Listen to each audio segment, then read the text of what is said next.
नमस्कार, मी सुचेंद्र आपलं सर्वांचं स्वागत करतो। नुकतीच एक न्यूज हाती येत आहे। गोव्यामध्ये नाईट क्लबमध्ये मोठा ब्लास्ट झालेला आहे आणि हा ब्लास्ट जो आहे तो बॉम्बस्फोट नसून एक सिलेंडर ब्लास्ट झालेला आहे। त्याच्यामधील जवळपास 25 लोकांचा मृत्यू झालेला। सर्वात गोव्याच्या पर्यटनाच्या दृष्टीने ही वाईट बातमी आहे आपण असं म्हणू शकतो, कारण आपण बघू शकतो की मागच्या वर्षी गोव्याच्या पर्यटनामध्ये सर्वात नीचांक स्तर जो आहे तो नोंदवला गेलेला होता।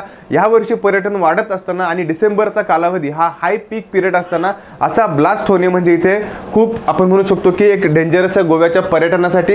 याच्यामध्ये नेमकं काय काय झालेलं आपण बघू शकतो की हा ब्लास्ट जो आहे गोव्याच्या आरपोहा नाईट क्लब ब्लास्ट 2025 म्हणजे 2025 च्या मध्ये डिसेंबरमध्ये आता हा आरपोहा नाईट क्लबमध्ये ब्लास्ट झालेला आहे आणि याच्यामध्ये सिलेंडर ब्लास्ट आहे आणि खूप मोठं फायर लागलेलं गुदमरून तिथे लोकांचा जो आहे तो मृत्यू झालेला आपल्याला आढळतो। याच्यामध्ये मुख्य मुद्दे आपल्याला कारणे काय, त्याचे परिणाम काय, प्रशासनाची कारवाई काय आणि जे विद्यार्थी स्पर्धा परीक्षेचा अभ्यास करतात UPSC MPSCचा यांच्यासाठी सुद्धा डिझास्टर मॅनेजमेंट असेल, डिझास्टर प्रिपेअर्डनेस असेल, यांच्यासाठी सुद्धा हे महत्त्वाचं हा टॉपिक होऊ शकतो। याच्यामध्ये आपण पाहू शकतो की हा जो ब्लास्ट आहे घटना कशी काय घडली। आता ही जी घटना आहे ती मध्यरात्री 1च्या सुमारास घडलेली होती। आरपोहा नॉर्थ गोवा येथील ब्रिज बाय रोमिओ लेन ह्या क्लबमध्ये ही जागा आहे आणि ह्या क्लबमध्ये जो आहे तो ब्लास्ट झालेला आपल्याला आढळतो।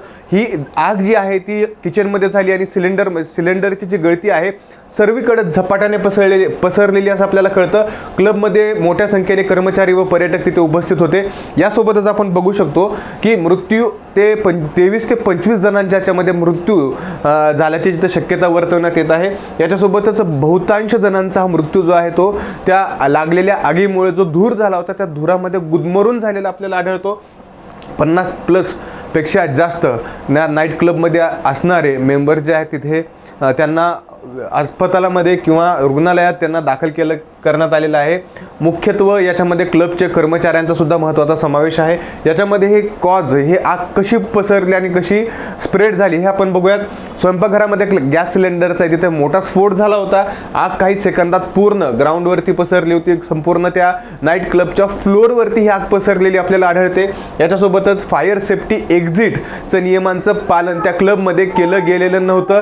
आपण इथे बघू शकतो की अग्निशामक दल पोहोचण्यापूर्वी आधी धूर वाढल्याने अडकलेले लोक बाहेर पडू शकलेले नाहीत। याच्यामुळे सुद्धा इथं जीवितहानी झालेली आपल्याला इथे दिसून येते। प्राथमिक तपासात आढळलेले मुद्दे काय आहेत? फायर सेफ्टी नियमांचे गंभीर उल्लंघन, आपत्कालीन बाहेर पडण्याचे मार्ग म्हणजे फायर सेफ्टीचं जे उल्लंघन आहे तिथं झालेलं आपल्याला दिसतं। फायर सेफ्टी जे आहे ते पाळलेली दिसत नाही। याच्यासोबतच आपण बघू शकतो की बाहेर पडण्याचे जे एक्झिट मार्ग होते ते खूप अडथळ्यांनी भरलेले होते। याच्यासोबतच क्लबकडे आवश्यक नो ऑब्जेक्शन सर्टिफिकेट नसण्याची सुद्धा शक्यता आहे। म्हणजे असं आपण बघू शकतो की गोव्यामध्ये बरेच जण फिरायला जातात पण तिथे आपण कुठलीही चौकशी न करता कुठलीही शहानिशा न करता अशा वेगवेगळ्या गोष्टींमध्ये किंवा इन्व्हॉल्व होत असतो, क्लबमध्ये जात असतो। मग तिथे गेल्याच्या नंतर त्या हॉटेलची जिम्मेदारी आहे की जे लोक येतात तिथे जे क्लबची जिम्मेदारी आहे की त्यांनी हे सर्टिफिकेट वेगवेगळे गव्हर्नमेंट जे देत असतात, फायर सर्टिफिकेट असेल, NOC वेगवेगळ्या गोष्टींचं असेल, हे घेतलं गेलं पाहिजे। लक्षात घ्या, राष्ट्रीय प्रतिक्रिया सुद्धा आपल्या नरेंद्र मोदी जे भारताचे पंतप्रधान आहेत, राष्ट्रपती द्रौपदी मुर्मू आहेत, यांनी सुद्धा शोक व्यक्त केलेला आहे आणि याच्यासोबतच केंद्र सरकारने सुद्धा इथं सहाय्य यांना उपलब्ध करून दिलेलं आहे। पर्यटन विभागाने सर्व नाईट क्लब, बार आणि रेस्टॉरंटची फायर सेफ्टी ऑडिट करण्याचे लगेच आदेश दिलेले आहेत। लक्षात घ्या, आपल्याकडे एक म्हण आहे किंवा झाल्याच्या नंतर ज्या गोष्टी करतात, ओके, म्हणजे एखादी गोष्ट उलटून गेल्याच्या नंतर काही गोष्टी करण्यापेक्षा ती गोष्ट मुळातच होऊ नये म्हणून इथं काही गोष्टी करणे आवश्यक आहे।